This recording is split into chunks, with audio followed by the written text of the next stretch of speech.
Sino po ba dito ang gusto mag-top sa board exam? Sino ba dito yung gusto mag-top? For those who are aiming to become a top notcher, nasan ba mga 4th year? I can see many top notchers.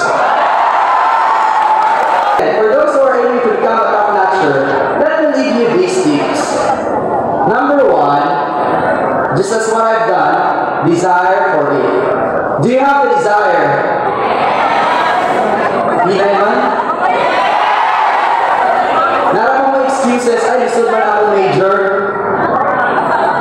Dali na mag-top sa PED.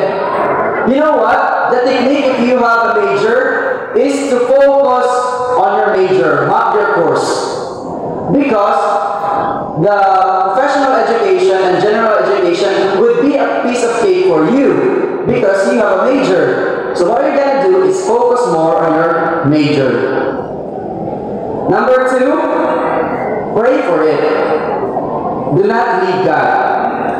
I've read a quote before and I cannot acknowledge the author of this quote. I've already forgotten. I've read this a very long time ago. And that quote says that if you leave God in your reasoning, you have forgotten how to count. So in everything that we do, we should acknowledge God. Number 3, work for it. So don't just pray, desire, don't just pray. Work for it. Study, enroll in a review center, or if you're comfortable to study by yourself, then do it. Collect some reviewers. And number 4, wait and pray for it. I've aimed to become a top notcher. However,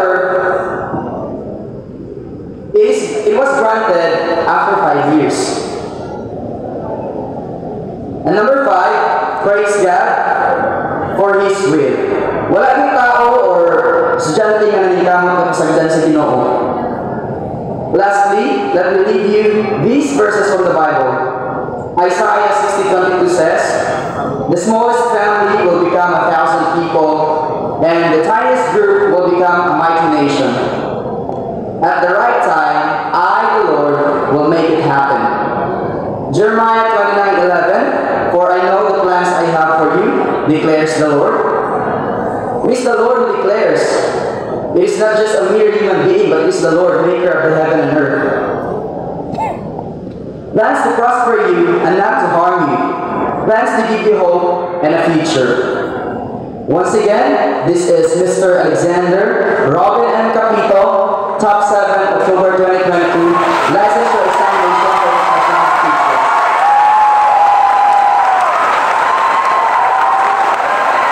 Thank you everyone. Panatilihin po natin nagninginas ang sulo ng karunungan ng ating mahal na inang pamantasan.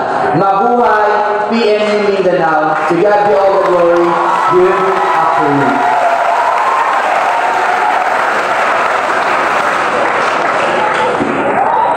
Thank you, Mr. Capito. I trust